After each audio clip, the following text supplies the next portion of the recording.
The chamber is open and full of whispers, and the question it asks is one fandom has carried for years.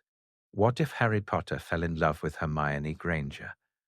Not as a rebellion against canon, not as a neat rewrite where everyone conveniently pairs off with different people, but as a close reading of everything that was already there. The way they move like a single unit under pressure, the way they reach for each other first, the way their trust isn't just friendship, but a kind of chosen home. Some love stories aren't built on fireworks.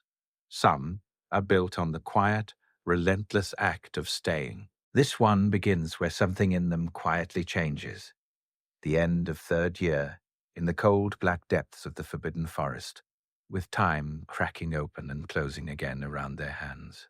The night, the Patronus became a turning point. The forest was darker than it had any right to be, even for the Forbidden Forest. It wasn't just the trees. It was the knowledge of what they were about to watch. Harry and Hermione crouched behind a thick-trunked oak, breath-fogging in the air, as their past selves stumbled toward the lake. Sirius Black was there, half-conscious, pinned by a tide of Dementors. Harry's past self, his 13-year-old self, was collapsing, the world narrowing into that fatal, sucking cold. Harry's hand found Hermione's, not even thinking. It was instinct, like grabbing the only steady thing left. "We have to do something," he whispered, voice raw with panic. "They're going to—" "Wait," Hermione hissed, tight and urgent, her fingers clamped around his. "Look, someone will come." They stared. They waited for the impossible savior Harry had sworn he'd seen. And no one came. The Dementors closed in like a living storm. Harry's chest seized, not from cold, but from the sudden brutal clarity that hit him like ice water. "No one's coming," he breathed. Hermione turned toward him sharply, confused, then frightened by the certainty in his face. "It was me," Harry said. His voice sounded strange to him. Older, steadier. "It has to be. I did it. I cast it." "Harry," she started, but he was already moving. He stepped out from behind the tree, lifted his wand with hands that shook only once, and then steadied as if something inside him snapped into place. Expecto Patronum.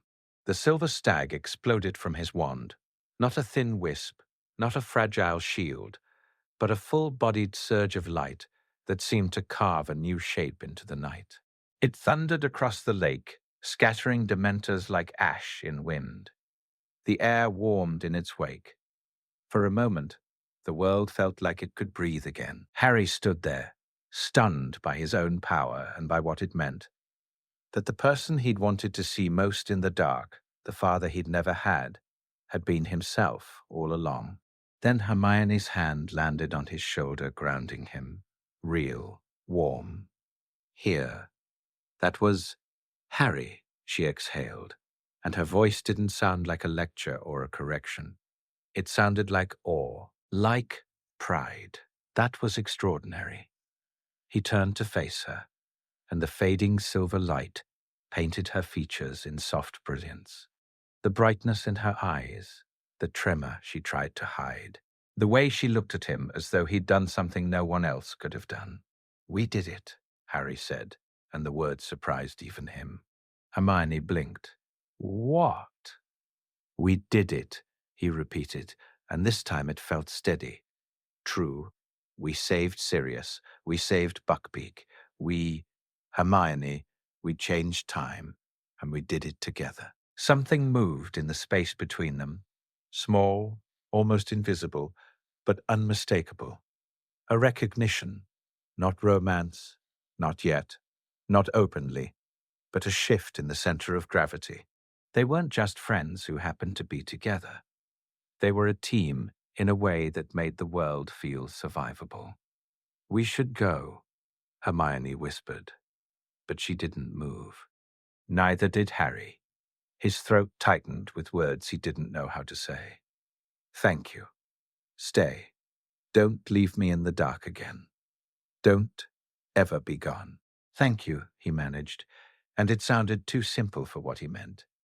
For believing me, for coming with me, for being you. Hermione's grip on him tightened. You don't have to thank me. I do, Harry insisted. Ron was unconscious. And I know that's awful, but Hermione, I'm glad it was you with me. I trust you more than anyone. Her breath caught, just slightly, like he'd stepped on something tender without meaning to. You'd manage, she said, as if she needed to deflect. You always manage. I don't want to just manage, Harry said before he could stop himself. Hermione's eyes widened, her cheeks pinked, faint in the silver light. They stood there too close, their hands still linked, the impossible behind them, and the ordinary waiting ahead, like a door they weren't quite ready to open. Then footsteps, distant, inside the castle. Reality returning. Hermione swallowed. We should go. They moved at last, slow, reluctant, like breaking a spell. Back in the hospital wing, Ron groaned awake and demanded answers, and Harry and Hermione spoke at the same time, smiled at the same time, and for a moment their eyes met with a private kind of triumph. Ron squinted at them. You two are acting weird. Harry, still dizzy with everything he'd done and everything he'd felt, managed a crooked grin. I think we've earned the right. But Ron's words landed like a stone dropped into water. Because they were acting weird. Because something had shifted. And once something shifts, it doesn't always shift back. Summer. The slow, unwanted realization.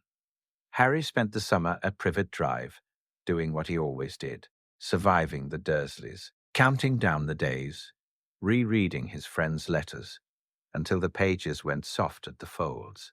But this time, whenever Hermione's name appeared, it landed differently. He'd thought about Hermione before, of course. He missed both Hermione and Ron every summer. They were his life, outside that small, bitter house.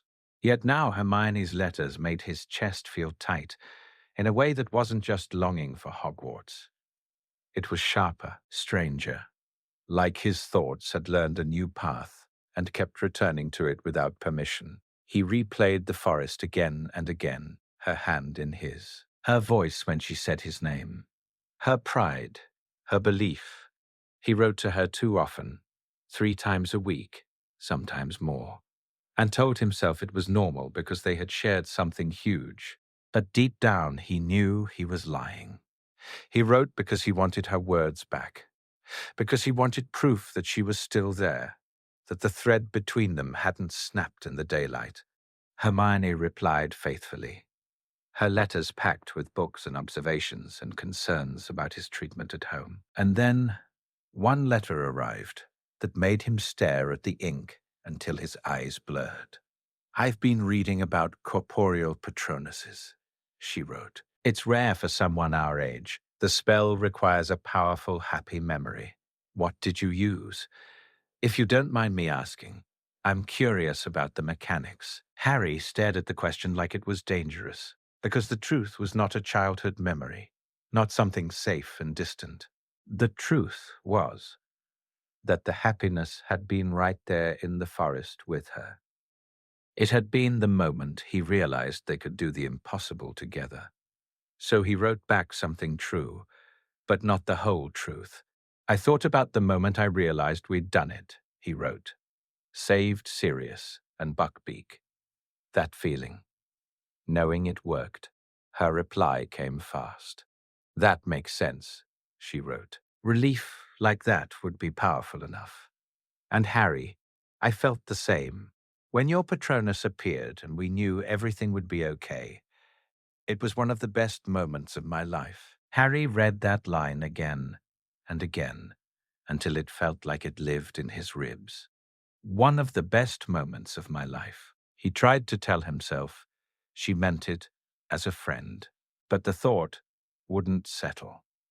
Because if it was one of the best moments of her life too, then maybe he wasn't imagining the shift. Maybe she'd felt it too. The same quiet, frightening new gravity.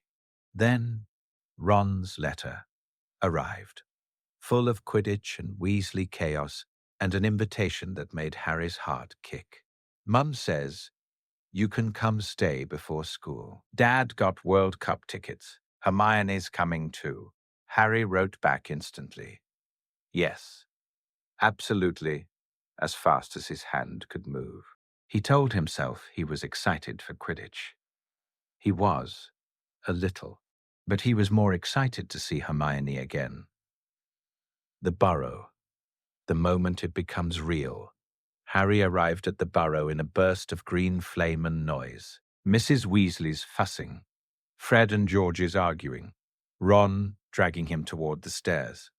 And then Hermione appeared in the kitchen doorway, and it felt like the rest of the room blurred. Her hair was still wildly hers, her face still familiar, but something about the way she smiled when she saw him made his stomach flip like he'd mounted a broom too fast.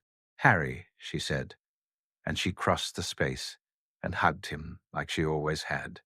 Except this time, her hands lingered on his arms when she pulled away, as if she needed to be sure he was real. He forgot how to speak for a second. "Hi," he said finally, which was pathetic, but her smile softened like she understood. Later, when everyone was asleep and the burrow creaked in the quiet, Harry found himself downstairs for water he didn't really need. Hermione was there at the kitchen table with a cup of tea and a book. She looked up as he entered, eyes gentle. Couldn't sleep either. Too excited, Harry lied and sat opposite her. They talked the way they always talked, about Quidditch and history and Ron and homework, and the way Hermione couldn't resist learning even when she claimed she was trying to relax. She told him about an old World Cup where players had been turned into ducks. He laughed, genuinely, and then she said something that sounded too honest for midnight. "Ron thinks I'm annoying when I get like this," she admitted, fingers tracing the edge of her mug. "Always reading, always analyzing." Harry's response came without thinking. "I don't." Hermione looked up. "I mean it," Harry said, voice suddenly earnest. "I like it. I like that you want to understand everything. It's one of the things I like about you." A blush rose on her cheeks, faint but undeniable. "You're just saying that," she murmured. "I'm not." They stared at each other, and Harry felt that same dangerous closeness as the forest. Then Hermione swallowed. "Harry," she said very softly, "can I ask you something?" "Always," he said. "In the forest, when we saved Sirius, you said you didn't know what you'd do without me." Her voice wavered. "Did you mean it?" Harry's heart thudded so hard he was sure she could hear it. "Yes," he said, and it came out like truth stripped bare. Every word.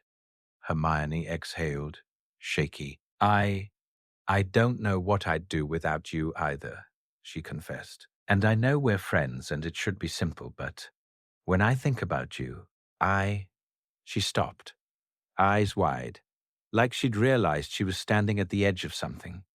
Harry reached across the table and took her hand, the way he had in the forest. "I think about you too," he said quietly, "all the time. And I don't think you're imagining it." Hermione's fingers tightened around his. "What do we call it?" she whispered. Harry had no perfect answer. He was 14. He'd never practiced naming feelings. Feelings had always been something that happened to other people in books. "I don't know," he admitted. "But I know I don't want to lose you. And I don't want it to be weird. I don't want to pretend it isn't happening." "It's not stupid," Hermione said instantly, fierce and trembling at once. "Don't call it stupid."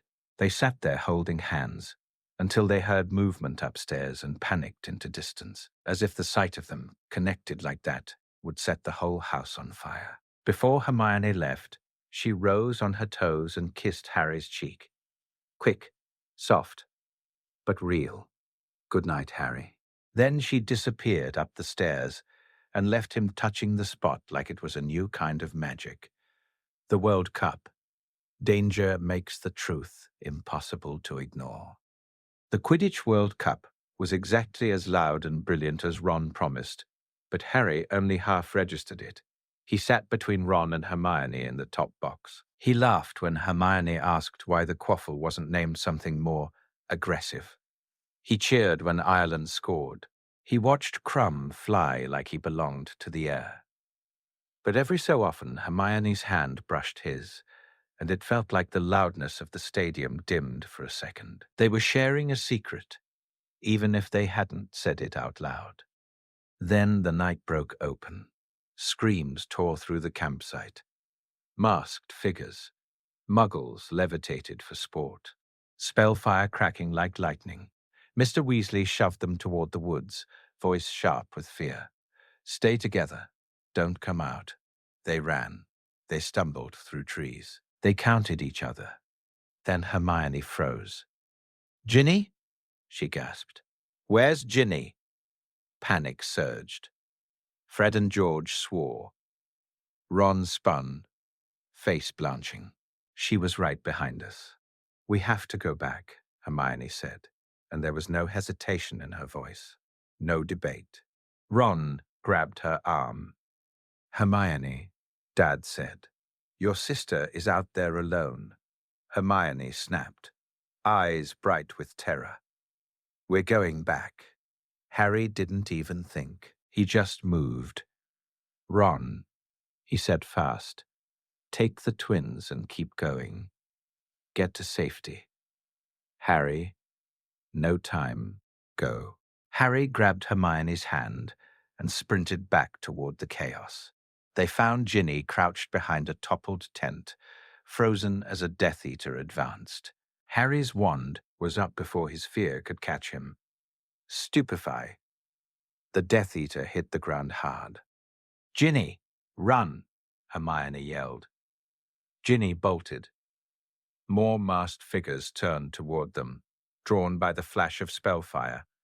A curse screamed past Harry's shoulder. Protego. Hermione's shield snapped into place, deflecting it with a crack, and then the sky tore open with green light. The dark mark rose above the trees, huge and unmistakable, a skull and serpent burning into the night like a promise. Hermione seized Harry's arm, face white. We have to go. Now, they ran blind until they found the others. Mr. Weasley appeared, furious and shaken and relieved all at once. And in the clearing, as breath returned to their lungs, Harry realized something simple and terrifying. When it mattered, he and Hermione had chosen each other's side without question. Later, at the Burrow, the adrenaline bled away and left only truth. Hermione sat with Harry in the garden, voice small. I was terrified, she admitted. Not for me. For you. Harry stared at the grass, throat tight. Me too. Hermione's eyes shone. When I saw you run back, I thought, what if I lose him before I ever tell him? Tell me what? Harry asked. Hermione swallowed hard, as if she hated the vulnerability. That I care about you, she said. More than I should. More than is sensible. That when you look at me, Harry, you look at me like I matter. Harry's chest cracked open around the words. You do matter, he said. You matter more than... He stopped, because there were too many ways to finish that sentence, and all of them were terrifying. Hermione exhaled shakily. This is going to complicate everything, she said. Ron, school, the world. I know, Harry said, but I'm tired of pretending it's not happening. So what do we do? Harry looked at her, and for once he didn't try to be clever. He tried to be honest. "We take it slowly," he said. "We don't make a big announcement, but we don't lie either. If Ron asks, we tell him the truth." Hermione's mouth quirked. "And the truth is what, exactly?" Harry's ears burned. "That we're together." Hermione laughed softly, the sound like relief. "I've never dated anyone," she confessed.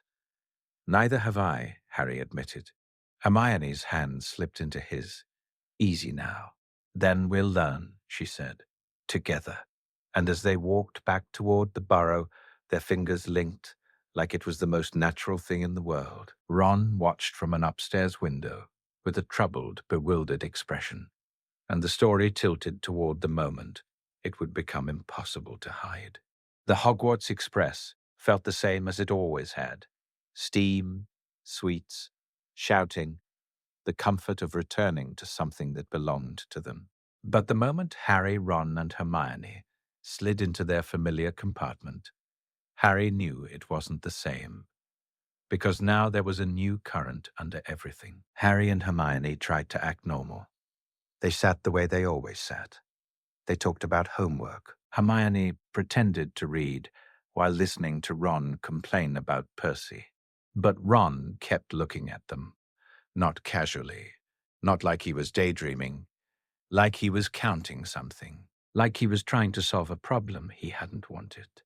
Finally, when the trolley had come and gone, and the compartment had settled into that quiet mid-journey lull, Ron said it. "You two wrote a lot this summer." Hermione glanced up from her book, tone carefully neutral. "We always write over the summer." "Yeah," Ron said, and his ears were going slightly pink, which was never a good sign, but more than usual. Harry felt heat crawl up his neck. "It was just," he started. Ron cut across him.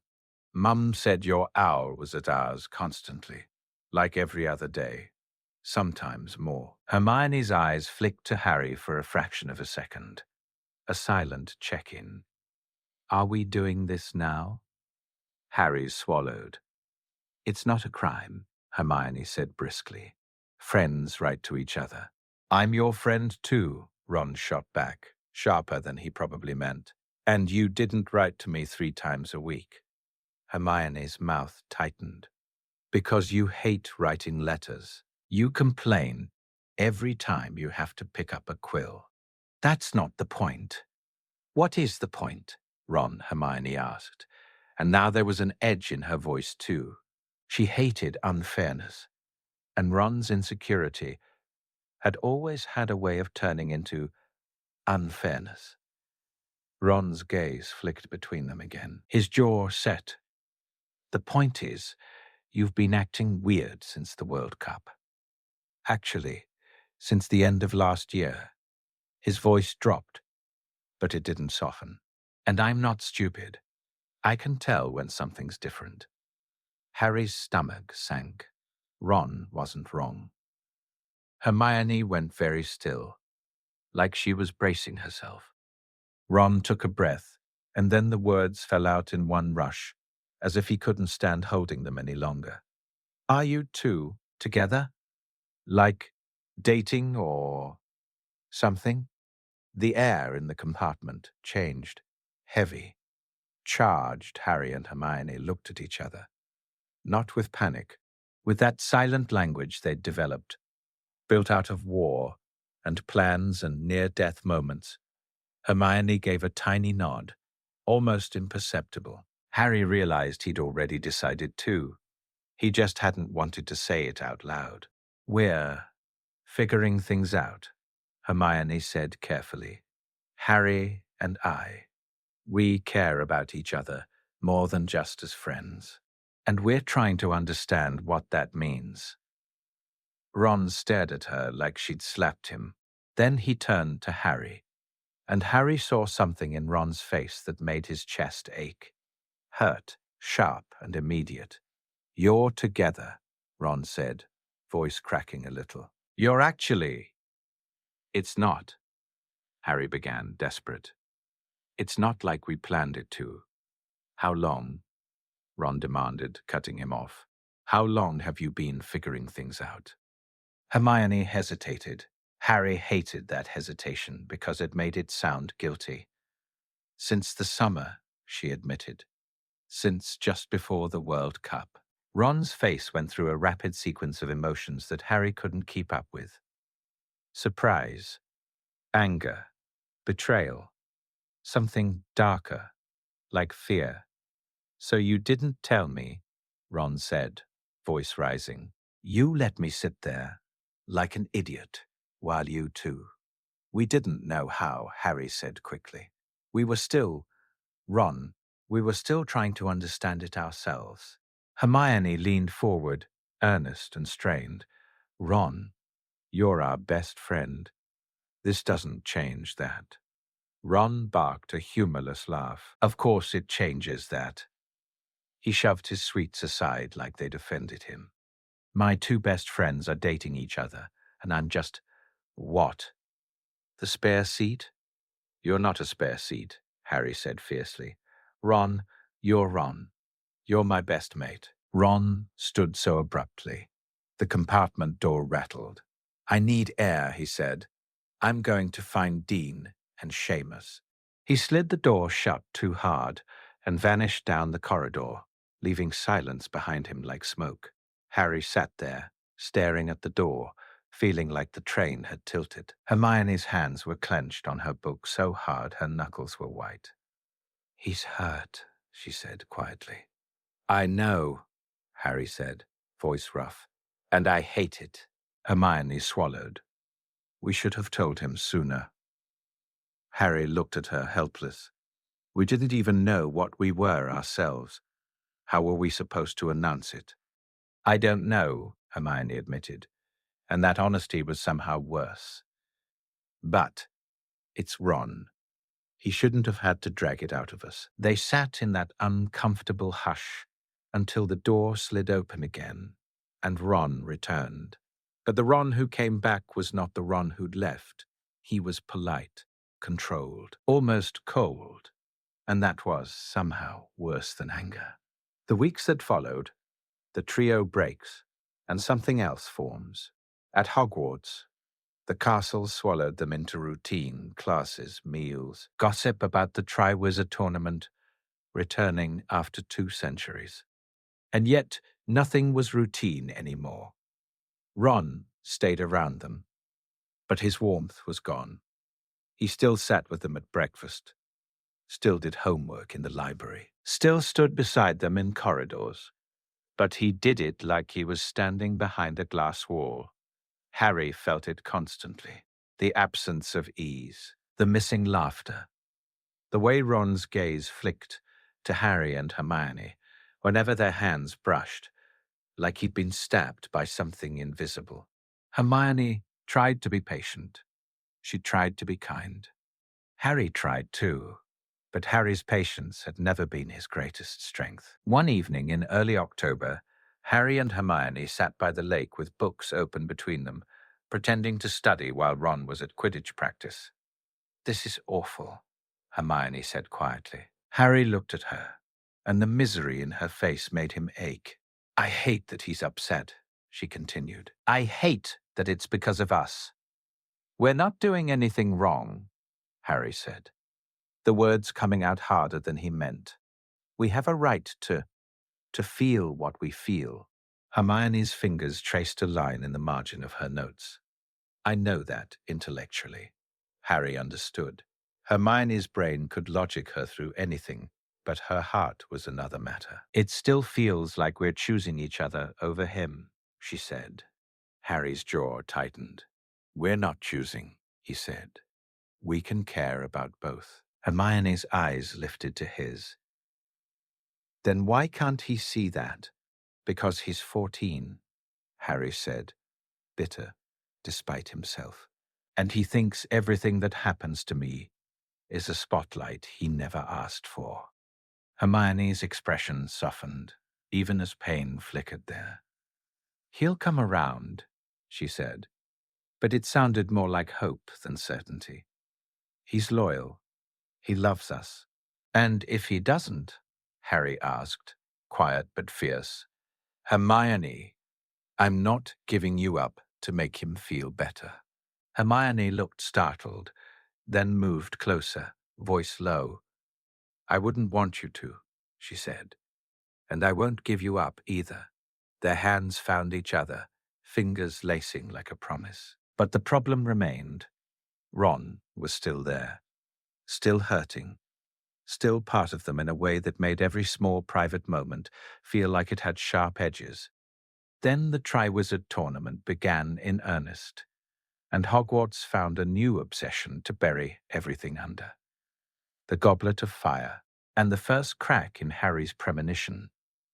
When Dumbledore revealed the Goblet of Fire, a wooden cup of blue flame enchanted to choose champions, Harry felt something twist in his stomach. Not desire, not excitement. A kind of cold premonition, like the goblet was a door, and someone had already decided he was going to be pushed through it. Hermione, unsurprisingly, had already read everything. You can't enter, she told him firmly. You're 14. The age line will stop you. I'm not entering, Harry said, trying to sound casual.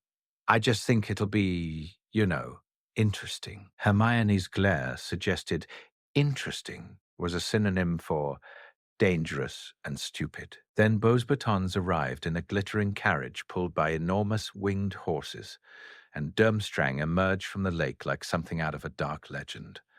The great hall buzzed with awe. And then Harry saw him. Victor Krum, the seeker who'd flown like a storm at the World Cup. Older than most students, silent, intimidating. Ron practically vibrated with excitement. That's him, Ron breathed. That's actually him. Harry barely listened, because Crum's gaze wasn't on Ron. It kept drifting toward Hermione.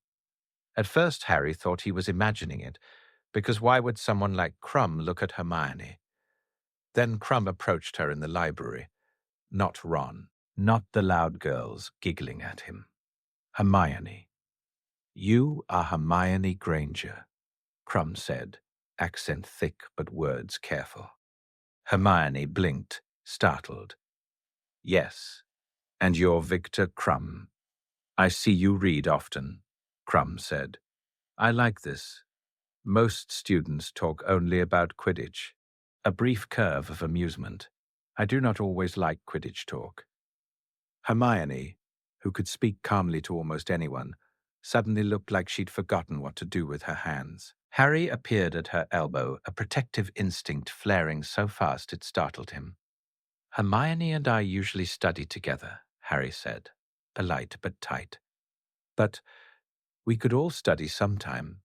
Crum's gaze slid to Harry like he was measuring a rival on a pitch. You are Harry Potter. Harry forced his voice steady. That's me. Krum nodded once, then looked back to Hermione. Softer. 3 people studying is good. Yes. After he left, Hermione rounded on Harry, half amused, half exasperated. He wasn't asking me out, she insisted.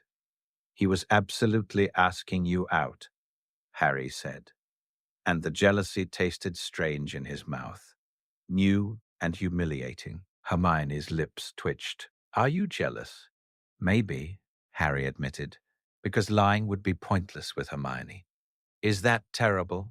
It's slightly possessive, Hermione said, eyes bright with mischief.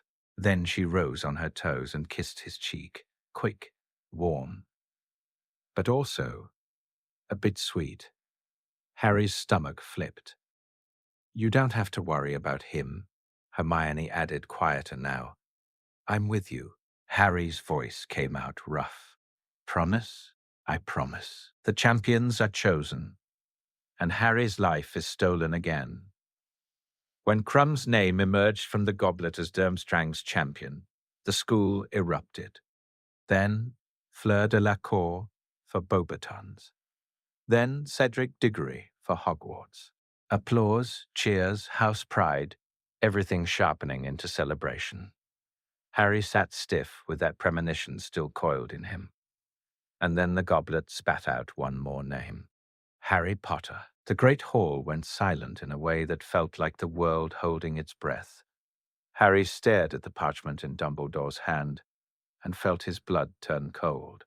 He hadn't entered. He couldn't have entered. Someone had shoved him into this. Again. The next hour was a blur. The side chamber, the stunned faces, the officials explaining contracts and rules, and the impossible fact that he had to compete. But when Harry finally stumbled back toward Gryffindor Tower, he found Hermione waiting by the portrait hole, like she'd been holding herself upright through sheer will. "Is it true?" she whispered, face pale. "Harry, did you?" "No," Harry said immediately, and his voice sounded desperate. "No, I didn't. I swear, Hermione, someone else did it." Hermione didn't hesitate. She believed him the way she always had, instantly, completely, like trust was her first instinct where he was concerned. "Okay," she said, voice turning sharp with resolve. "Then we figure out who. We research magical contracts. We find out who could have accessed the goblet. We don't let them." Harry grabbed her hands like he was anchoring himself. "I'm scared," he admitted, and it was the most vulnerable thing he could have said in a corridor full of whispers. Hermione pulled him into a tight hug without caring who saw. "I know," she whispered into his hair. "I'm scared too. But Harry, we're not doing this alone. We're doing it together. Always." But then Ron broke. Because Ron didn't believe him. Or maybe he did, deep down. But jealousy and fear and hurt were louder than logic. He turned cold, spiteful. He made pointed comments about attention-seeking and fame, and he refused to look Harry in the eye. And Hermione, who could forgive many things, went still and dangerous every time Ron implied Harry had wanted this. It felt like the trio was cracking down the middle, and Harry realized something grim. Loving Hermione didn't just change his heart, it changed the shape of his world. Because now, the person he leaned on most wasn't Ron anymore, and Ron could feel it. The dragon task, fear, devotion, and the first time it becomes undeniable. Hagrid told Harry about the dragons by accident, then swore him to secrecy. Harry told Hermione immediately, of course. Her face went so pale, Harry thought she might faint. "Dragons," she whispered, like it was a curse. "Harry, dragons are classed as—" "I know," Harry interrupted. "Wizard killers. I get it." Hermione's mind snapped into motion. "What are you best at?" she demanded. "What can you do that gives you an advantage?" "Flying," Harry said. Hermione's eyes lit with that fierce, brilliant gleam that meant she'd found a way through the maze of panic. "Then you don't fight it," she said. "You outfly it. You summon your firebolt and you use speed." "The summoning charm is 4th year," Harry said, feeling sick. "Hermione, I can barely do it from across a room." "Then we practice," Hermione said flatly, "until you can summon it from Scotland." They practiced obsessively. Hermione set up objects farther and farther away. She corrected his pronunciation. She pushed him until he was shaking with exhaustion. And the night before the task, Harry stood with her outside the Great Hall, fear coiling tight. "I don't feel ready," he admitted. "I feel." Hermione grabbed his face with both hands, forcing him to look at her. "You're going to survive," she said, voice fierce enough to be a spell. "You're going to summon your firebolt. You're going to fly. And you're going to come back to me." Harry's throat tightened on the word. "To you." Hermione kissed him then, properly, right there in the corridor. Not hidden, not careful. A kiss that said, "I'm here. I'm not leaving. Not ever." When she pulled back, her eyes were wet. "Don't die tomorrow," she whispered. "I won't," Harry promised. "I'll come back." The next day, he faced the Hungarian horntail and lived. He summoned his broom, shot into the air, and for a moment flying cut a clean line through terror. When he landed with the golden egg clutched in his hands, Hermione was the first person to reach him. She crashed into him, sobbing and laughing, arms wrapping around him like she couldn't make herself let go. "You were brilliant," she cried. "Harry, you were brilliant." And through the crowd, Harry caught Ron's eye. Ron stood apart, expression wrecked with pride and guilt, and something like shame. For a second, Harry thought Ron might come over. Ron turned away instead and disappeared into the mass of students. Hermione's voice came quiet near Harry's ear, like she was trying to soothe a wound that wasn't visible. "He'll come around," she whispered. "Give him time." Harry nodded, but his hands were still shaking, and he realized something else too. The tournament wasn't just trying to kill him. It was stripping everything down to what mattered. And what mattered more than anything was Hermione's arms around him. Proof that he'd come back. End of section 2. After the dragon, the school's mood shifted like the weather. Students who had been sneering at Harry a week earlier started congratulating him, as if they'd always believed in him. Professors watched him with new, uneasy respect. Even the Slytherins quieted for a day, as if a 14-year-old outmaneuvering a Hungarian horntail had reminded them of something they didn't like to admit. But none of it mattered to Harry the way Hermione's reaction did. Because when she reached him after the task, crying and laughing at once, there was no pretending anymore. She loved him loudly. And if the world wanted to gossip about that, let it. The eggs scream, the Yule balls demand, and a different kind of panic. The golden egg was supposed to be a clue. Instead, it was a nightmare. Harry opened it in the Gryffindor common room once, and the sound that came out made people flinch and cover their ears. It wasn't words. It wasn't even a language. It was a piercing, inhuman wail that made Harry's skin crawl. Hermione tried every practical solution she could think of. Muffling charms, sound-filtering spells, translating enchantments. Nothing worked. Then, like it often did, the answer arrived not as brilliance, but as the simplest shift in perspective. "Maybe it's not meant to be heard in the air," Hermione said one afternoon, brows knitted. "Harry, what if it's supposed to be heard underwater?" "That's actually brilliant." "The prefect's bathroom," Hermione continued immediately. "Already planning. It has a massive bath. You can submerge the egg." Getting the password from Cedric Diggory was awkward but surprisingly easy.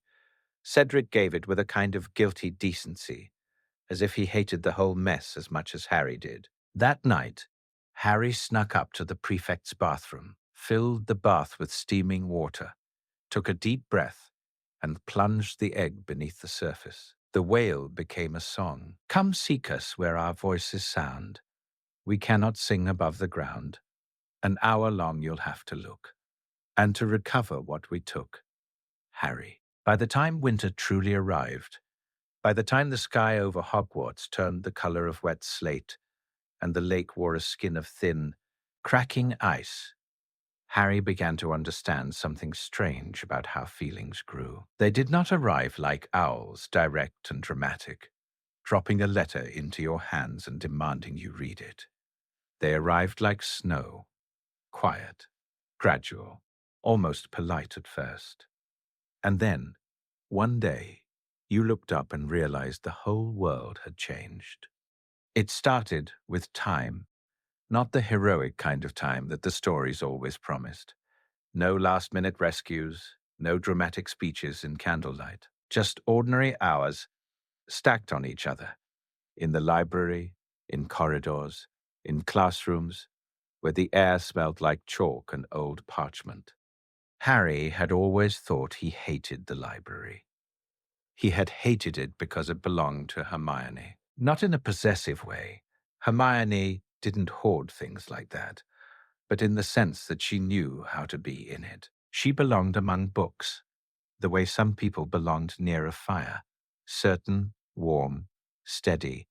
Harry had always felt like a visitor in that world, a guest who didn't know which fork to pick up. But lately, he'd been going anyway. At first, it had been for practical reasons. It always began with practical reasons. He told himself it was because he couldn't keep failing at History of Magic without losing whatever fragile dignity he still owned. He told himself it was because Professor McGonagall had started looking at him in that very specific way she did when she was disappointed, but trying not to show it. He told himself it was because the war, always looming, always waiting, meant he couldn't afford to be ignorant. And Hermione, of course, made it easy. She didn't ask why he had come. She didn't tease him like Ron would have, or look suspicious like Ginny sometimes did when she noticed Harry doing something out of character. Hermione simply slid her inkpot a fraction to the left so he'd have space. She moved a stack of parchment aside. She offered him a spare quill without making it feel like charity. And Harry found that he could breathe in there. Not because the library was relaxing. It wasn't. Madame Pince prowled like a hungry cat, and every rustle felt like it could earn you a death glare. He could breathe because Hermione was there, because she was steady, because even when her brow furrowed in concentration, even when she tapped the side of her book with the end of her quill, like she was trying to summon the answer out of thin air, there was a kind of calm in her presence that softened the jagged edges of everything else. It wasn't the kind of calm that said nothing bad would happen. It was the kind of calm that said, if something bad happens, we'll face it. Together, that word, together, had always belonged to the trio, Harry, Ron, and Hermione. The shape of it, the balance. But this winter, Ron wasn't always there. It happened slowly too, so slowly that Harry almost didn't notice it. Ron still sat with them at meals. He still complained loudly about homework. He still played chess like it was a sacred duty. But Ron had begun to orbit away in small, almost invisible ways. A longer conversation with Lavender near the common room door. A laugh Harry didn't share. A weekend spent in Hogsmeade when Harry had to stay behind for detention. A growing impatience whenever Hermione corrected him, even gently. Ron wasn't leaving. Not really. He was shifting. And Harry, instead of chasing him to keep the old shape intact, found himself sitting beside Hermione more often, found himself listening to her more, found himself noticing tiny things he'd always missed, like how Hermione's hair changed in winter, frizzing more in the dry air, escaping pins and barrettes with stubborn determination, like how she chewed the inside of her cheek when she was reading something difficult, like how she softened without meaning to when she talked to the younger students, her voice dropping into something almost tender. Harry began to realize something else, too. Hermione was tired. Not just normal tired. Not the tired of too much studying or too little sleep. A deeper tired. The tired of carrying him. It was in the way she still flinched sometimes when someone mentioned a Dementor, in the way she would go quiet if the conversation drifted to the Ministry, to Death Eaters, to you-know-who, in the way her hands sometimes trembled when she thought nobody was watching. Harry saw it, and it made something twist in his chest, because he had always been the one people watched for trauma, for damage, the boy who lived, the boy with the scar, the boy who lost everything. But Hermione had lost things too. Not parents, not in the same way, but pieces of innocence, pieces of certainty. She had been dragged into darkness simply because she cared, because she refused to let him face it alone. And Harry, who had always assumed love meant grand gestures and sacrifices, began to understand that love could also mean noticing.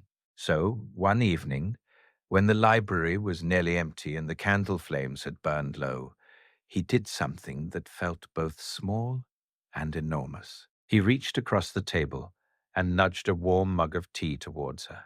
He'd stolen it from the kitchens with the help of a house elf who looked far too delighted to assist in petty rule-breaking. Hermione looked down at it as if she didn't understand what it was. Then she looked at him. Harry tried to shrug like it was nothing, like he hadn't planned it, like he wasn't suddenly hyper-aware of his own hands. "You forgot to eat," he said quietly. Hermione's mouth opened, closed, opened again. "I did not," she protested automatically, but her voice lacked conviction. Harry nodded towards the mug. "You did." There was a pause. The candlelight made her eyes look warmer, softer than usual. And then Hermione did something that made Harry's heart stop for half a second. She smiled. Not a triumphant smile. Not a smile she wore when she'd been right all along. A small, private smile. Like she was touched. Like she was seen. "You're getting very observant," she murmured, wrapping her hands around the mug. Harry's ears went hot. "Only about certain things." Hermione raised an eyebrow over the rim of her tea. Certain things? Harry should have laughed it off. He should have made a joke. He should have pulled the moment back into safe territory. But he didn't. He just looked at her. And in that second, something shifted, not in a dramatic way, in a quiet way, like a lock turning. Hermione's gaze held his for a moment too long. Harry felt the space between them become suddenly louder than the whole library. Then Hermione looked away first, clearing her throat, focusing very hard on her parchment, as if it might bite her if she didn't. Harry didn't move. He didn't know what to do with the feeling that rushed through him. Warm, bright, terrifying. He didn't know how to label it yet. But he knew one thing with perfect clarity. This wasn't just friendship. After that, things became complicated. Not outwardly, not in ways anyone else would notice. But Harry began to live in moments, in glances that lasted a heartbeat longer than they should, in accidental brushes of fingers when Hermione handed him a book, in the way she started saying his name differently sometimes. Soft, careful, like it meant more than just calling him over. Harry began to dread Ron's arrival at the table. Not because he didn't love Ron, but because Ron felt like a reminder of the old shape. A reminder that there were rules, expectations, and Hermione began to look restless. She still studied, still organized, still planned. But sometimes Harry caught her staring into nothing, her quill paused mid-air, her expression far away, as if she was arguing with herself, as if she was terrified of something she couldn't defeat with logic. Harry wanted to ask. He didn't. He was afraid that if he spoke about it, it would become real. And if it became real, it could be taken away. That fear was familiar to Harry. It had shaped his life.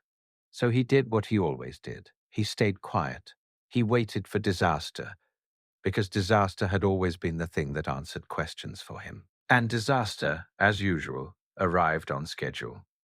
It began with a message from Professor Dumbledore.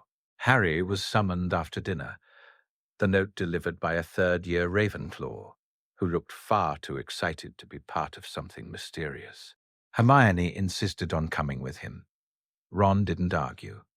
Ron was busy, laughing with Lavender near the fireplace, his hand on her shoulder like it belonged there. Harry pretended not to notice. Hermione did notice. Harry could tell because her jaw tightened.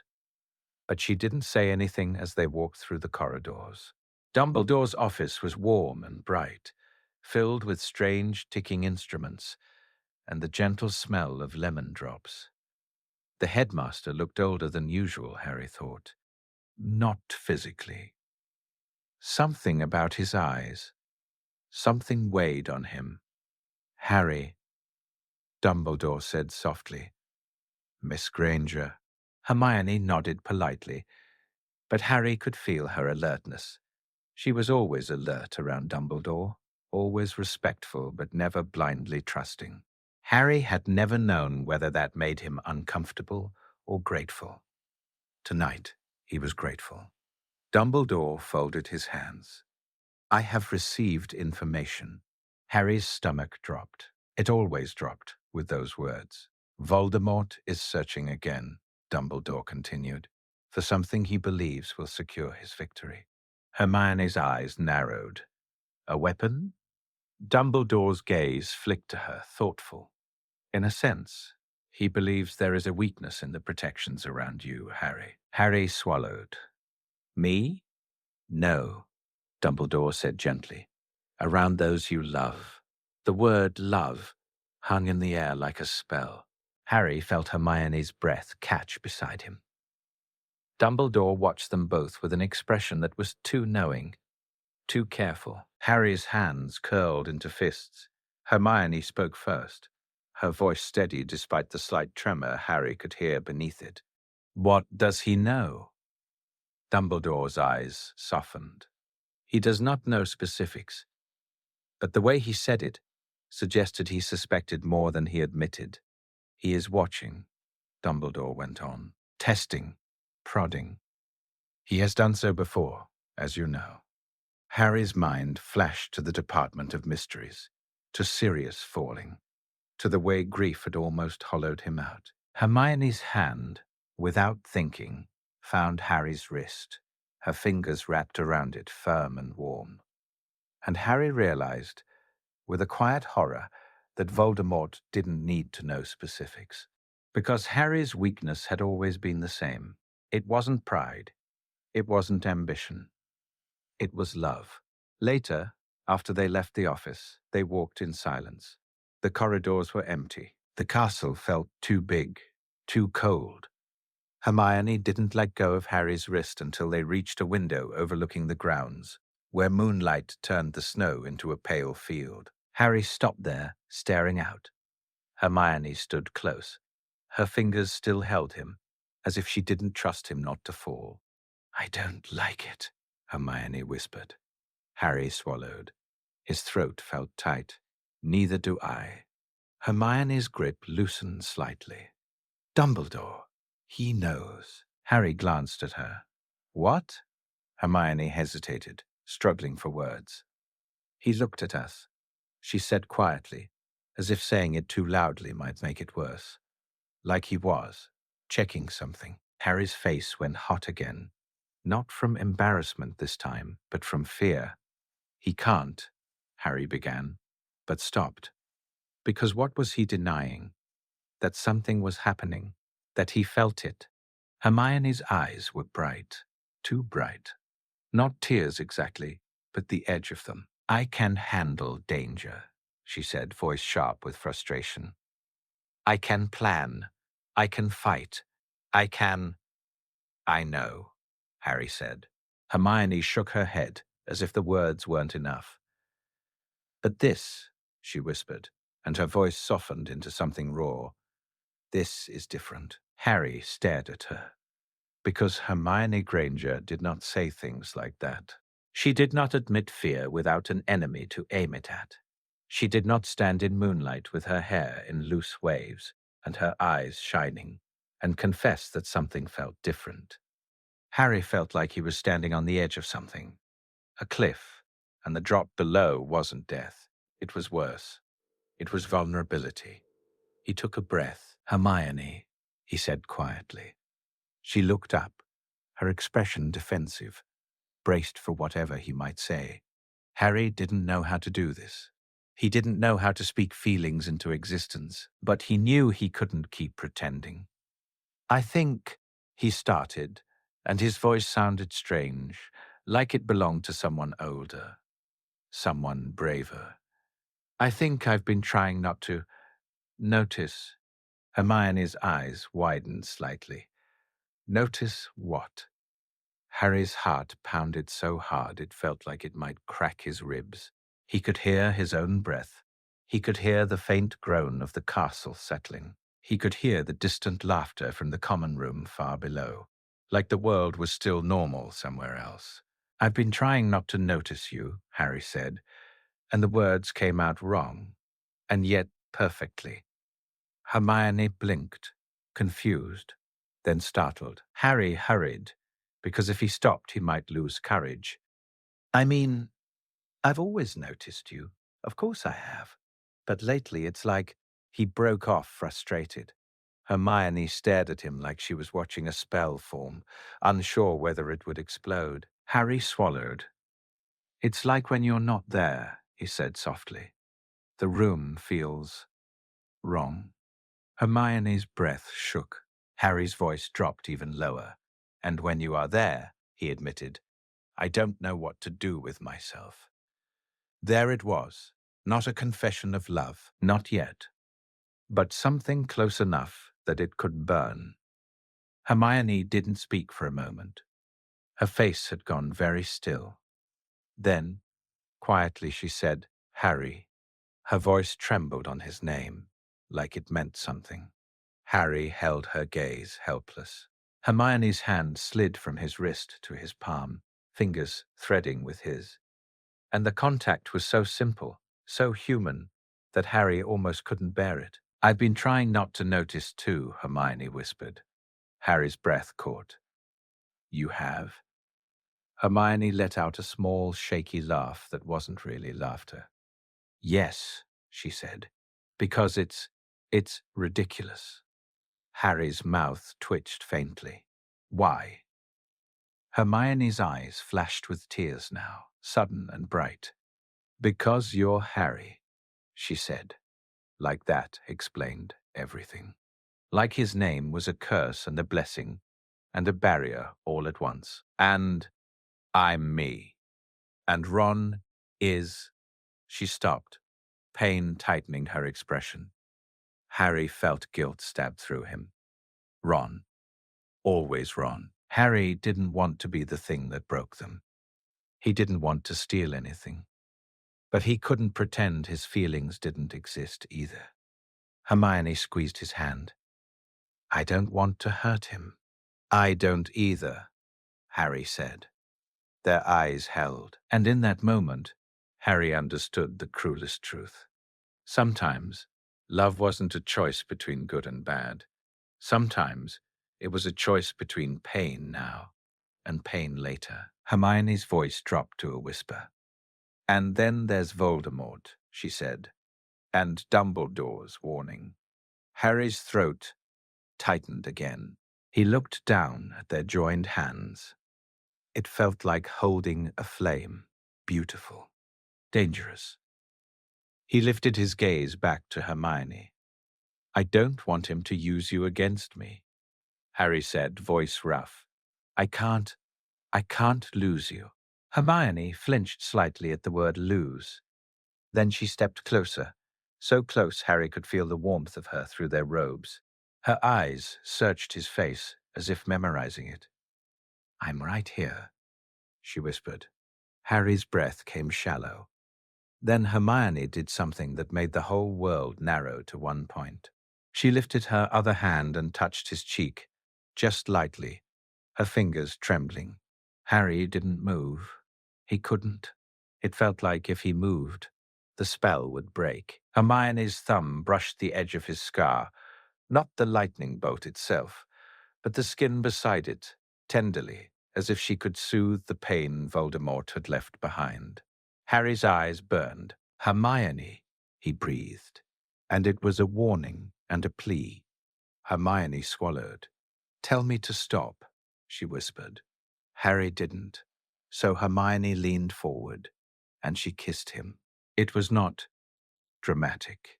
It was hesitant at first, like she wasn't sure she had the right. And then it deepened into something soft and aching, something that felt like years of unsaid words, finally finding a language. Harry's hand lifted to her waist without thinking, steadying her like she might fall. Hermione's fingers tightened on his cheek. And for a few seconds, just a few, the war disappeared. The prophecy disappeared. The world disappeared. There was only this. When they parted, Hermione's forehead rested against his. Harry's eyes were closed. He didn't want to open them because he didn't want reality back. Hermione's breath was shaky. We shouldn't, she whispered. Harry opened his eyes. I know, he said. They stood there, breathing each other in. Hermione's lips trembled, like she was fighting herself. Harry's chest ached. He didn't want to be the reason she felt torn, but he also didn't want to go back to pretending he felt nothing. Hermione pulled back slightly, though her hand stayed in his. This changes everything, she whispered. Harry let out a humorless breath. Everything's always changing. Hermione's eyes flashed, almost angry. That's not what I mean. Harry's voice softened. I know. They stood in silence again. Then Hermione said very quietly, We can't tell anyone yet. Harry's stomach twisted. He understood why. Ron, Voldemort, Dumbledore, the way gossip moved through Hogwarts like wildfire. I know, Harry repeated. Hermione looked down as if ashamed. Harry's thumb brushed over her knuckles. Hey, he said gentle. I'd rather have this, even if it has to be quiet, than not have it at all. Hermione looked up sharply. Her eyes filled again. You're going to make this harder, she whispered. Harry's mouth tugged into a small, sad smile. Story of my life. Hermione laughed softly, tears slipping now, and Harry, without thinking, leaned forward and pressed a kiss to her forehead. Hermione went still. The gesture was so tender, it felt like a promise. Like he was claiming her, not in a possessive way, but in a way that said, You matter more than the war. Hermione closed her eyes. For a moment, she looked peaceful. Then she stepped back, wiping her tears quickly, straightening her posture like she was pulling armor back on. We should go, she said, voice brisk now, trying to sound like Hermione again. Harry nodded, even though he wanted to stay there forever. They walked back toward Gryffindor Tower in silence, but their hands stayed linked, hidden between their sleeves, like a secret heartbeat. And Harry realized something as they climbed the stairs.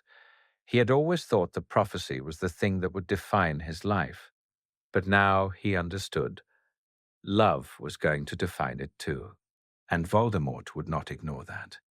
He would come for it, and Harry would have to decide what he was willing to sacrifice, not to save the world, but to keep Hermione safe, to keep this slow, impossible thing alive.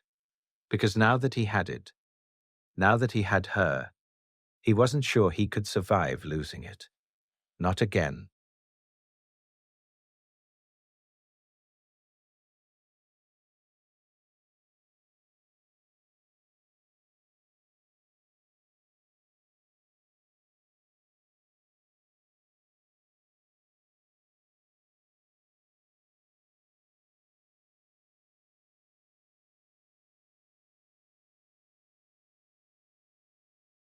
The hardest part wasn't keeping it quiet. It was living as if nothing had changed, when everything had. Harry learned very quickly that there were different kinds of secrets. Some were light, like a stolen sweet tucked into a pocket. Some were heavy, like a stone you carried until your shoulder ached. This secret had teeth. It bit at the wrong moments. It snapped whenever someone laughed too close, or looked too long, or asked an innocent question with an innocent face. In the common room, Hermione still sat in her usual chair, with a book tilted toward the firelight. Ron still sprawled on the rug, half dozing, half complaining, tossing chess pieces into the air as if gravity was optional. Seamus and Dean still argued about Quidditch. Lavender still giggled. The world stayed the same shape. But Harry and Hermione were no longer inside that shape in the same way. They had become careful. At breakfast, Hermione sat beside Ron like she always did, because she always had. Harry sat across from them, as if distance made things safer. Their eyes met sometimes over plates of toast and eggs, and Harry felt it like a spark under his skin. Hermione would look away first. Not because she didn't want him, because she was afraid of how much she did. It was worse when Ron wasn't watching.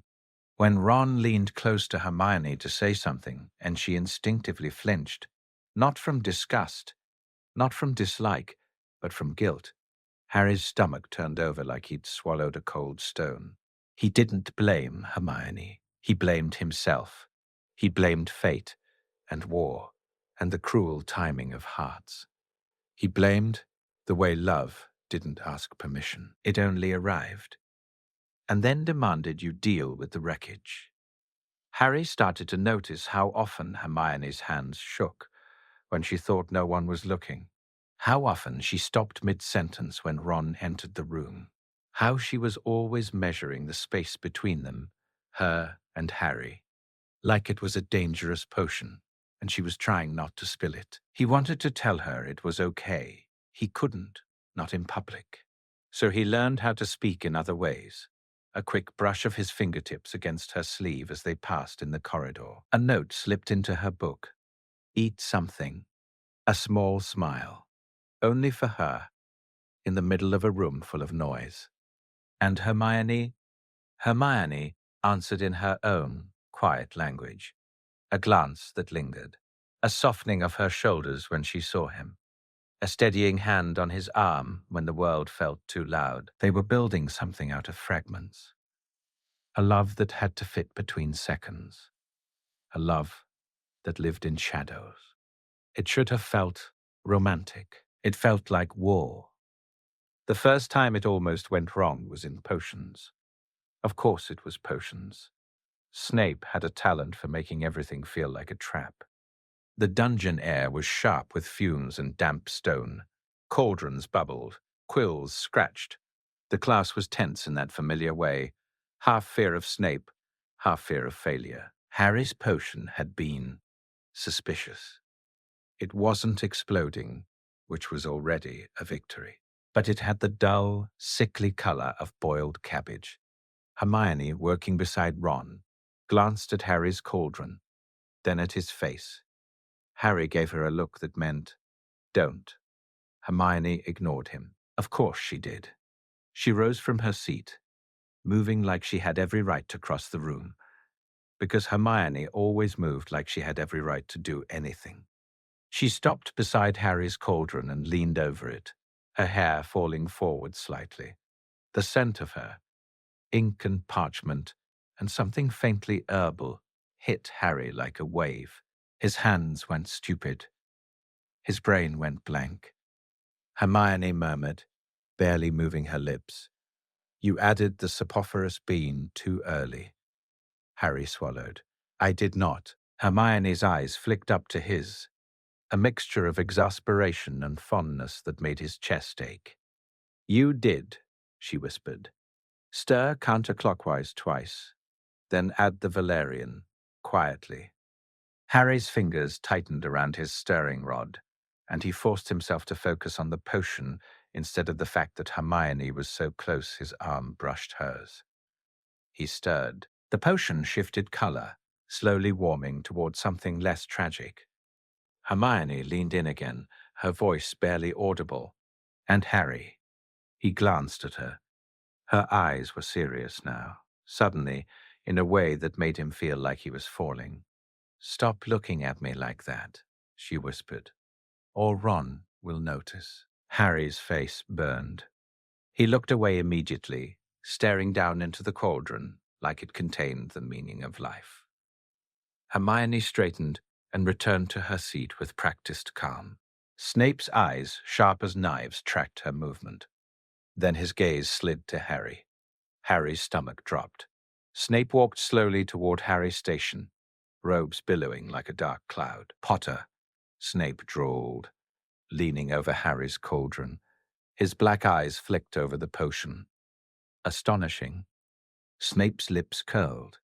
"It appears you have managed not to poison yourself." There was a ripple of laughter from Slytherin. Snape's gaze lifted. It landed briefly on Hermione. Just briefly, but something cold moved through Harry, because Snape's eyes narrowed, as if he had seen a pattern, as if he was filing it away for later. Harry's hands shook slightly as he continued stirring. Hermione didn't look at him again for the rest of the lesson. But when class ended, as they packed up their things, Harry felt a folded piece of parchment slide into his bag. He waited until he was alone in the corridor to open it. It was Hermione's handwriting, neat and sharp. "Be careful. Snape watches everything. And Harry, please don't make it obvious." Harry stared at the note for a long moment. Then, beneath her words, he saw something else. A tiny heart, drawn so small it could have been accidental. It wasn't. Harry's throat tightened. He folded the note and tucked it into his pocket like it was a spell he couldn't lose. The second time it almost went wrong was worse, because it wasn't Snape. It was Ron. It happened on a Saturday evening when Gryffindor Tower was crowded and loud and warm, the windows rattling faintly with wind outside. Someone had nicked a wireless from Lee Jordan, and music crackled through the room in uneven bursts. Hermione was at a table with Ginny, pretending to help her with homework. Ron sat on the arm of a chair nearby, eating something that looked suspiciously like a stolen tart. Harry sat by the fire with Dean and Seamus, half listening to a conversation about Quidditch. Harry's eyes kept drifting to Hermione without meaning to. It was like gravity. At some point, Hermione looked up from her parchment and caught him. Her expression softened, just for a second. Harry's chest warmed. And then Ron spoke. "Oi," Ron said, loud enough to cut through the noise. "Why do you keep staring at Hermione?"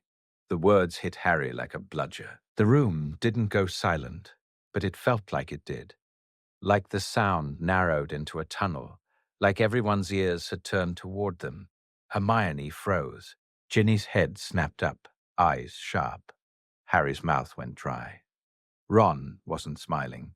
He wasn't teasing. He was frowning, puzzled, like he'd noticed something and couldn't decide what it meant.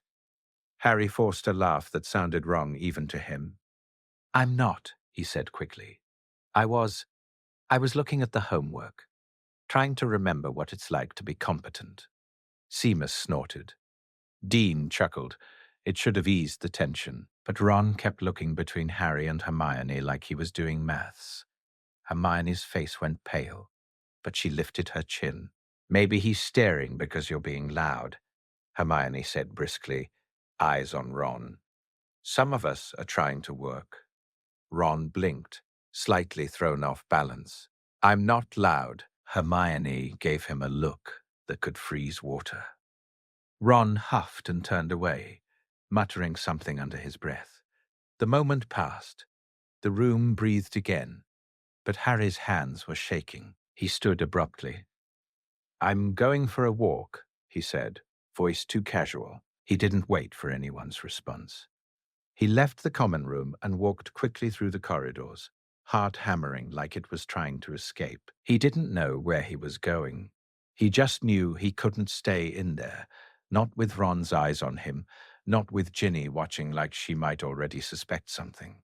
Harry made it to an empty staircase and leaned against the wall, closing his eyes. He breathed in, out, in, out. A soft footstep echoed. Harry opened his eyes. Hermione stood at the bottom of the staircase, hair slightly mussed, cheeks flushed from moving fast. "How did you—" Harry started. Hermione shook her head. "I told Ginny I needed air." Harry's chest tightened. "Ron."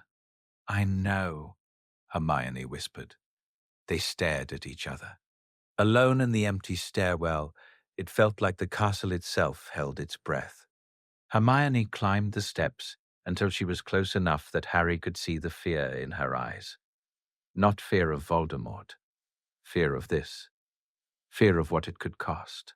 "I can't," Hermione started, voice breaking slightly. "Harry, I can't do this if it's going to hurt him." Harry's throat tightened. "I don't want to hurt him." Hermione let out a shaky breath. "Then what are we doing?" Harry didn't have an answer. That didn't sound selfish. Because the truth was, he didn't want to stop. He didn't want to go back to the empty feeling he'd had before. He didn't want to lose Hermione, even if keeping her meant living with guilt. Hermione's eyes searched his face, and then, quietly, she said, "Tell me honestly, if I asked you to stop, could you?" Harry stared at her. The honesty hurt. He swallowed. "I don't know," he whispered. Hermione closed her eyes for a moment, like the answer landed somewhere tender. When she opened them again, they were shining. "I don't know either," she admitted. They stood there, suspended. Harry reached out slowly and took her hand. Hermione didn't pull away. Her fingers tightened around his, like she was holding on to the only solid thing in a world that kept shifting. "We have to be smarter," Hermione whispered. Harry nodded. "We will." Hermione looked up at him, her expression fierce despite the tears. "If Ron finds out like this," she said, voice low, "he'll feel betrayed, and he'll be right." Harry winced. Hermione squeezed his hand harder. "So we don't let him find out like this," she said. "Not by accident, not by suspicion. We decide when. We decide how." Harry's heart thudded. It felt like stepping closer to the edge again. "Okay," he said quietly. Hermione exhaled, and for a moment her face softened. Then she leaned in just slightly and pressed her forehead to his shoulder. It wasn't a kiss. It was something gentler, something exhausted. Harry wrapped his arms around her carefully, like she might break. Hermione's voice came muffled against him. "And Harry? Yeah. Stop looking at me like I'm the only good thing left," she whispered, trembling. Harry's chest ached. "You are," he whispered back before he could stop himself. Hermione went still. Then she pulled back, eyes wide. Harry wanted to take the words back, but he couldn't, because they were true. Hermione's lips parted, like she might say something, but no sound came out. Instead, she lifted her hand and touched his cheek again, the way she had by the window, tender and trembling. Then she kissed him, quick, desperate, like she was trying to seal the truth into his skin. When she pulled away, her breath shook. "We should go back," she whispered, voice fragile. Harry nodded, though every part of him wanted to keep her here in the quiet forever. They walked back toward Gryffindor Tower separately, keeping distance, keeping their faces calm. But Harry felt her touch on his cheek long after she'd stopped touching him. And when he stepped back into the common room, Ron glanced up at him. Ron's eyes lingered. Ron's brow furrowed. Harry forced a normal smile. Ron didn't smile back. Harry sat down by the fire like nothing had happened. But inside, he knew. The secret was no longer safe. It was only waiting to be discovered. That night, Harry lay awake in his dormitory, staring at the canopy above his bed. The wind rattled the windows. Semius snored softly. Ron's bed creaked as he shifted in sleep. Harry's mind kept replaying Ron's words. "Why do you keep staring at Hermione?" Harry closed his eyes. In the dark, he could still see Hermione's face. Her fear, her determination, her kiss. And then, like a shadow sliding across the edge of his thoughts, another warning surfaced. Dumbledore's voice. "He is watching, around those you love." Harry's stomach turned. Because if Ron could notice, if Snape could notice, then Voldemort could notice too. And Voldemort didn't need proof. He only needed a target. Harry's hand tightened around the edge of his blanket. In the darkness, he made himself a promise. He would be careful. He would be smarter. He would not let love become a weapon, even if it meant keeping it hidden. Even if it meant lying. Even if it meant carrying a secret with teeth, until it bit through skin and drew blood. Because Harry Potter had always known how to face danger, but he was beginning to realize something far more terrifying.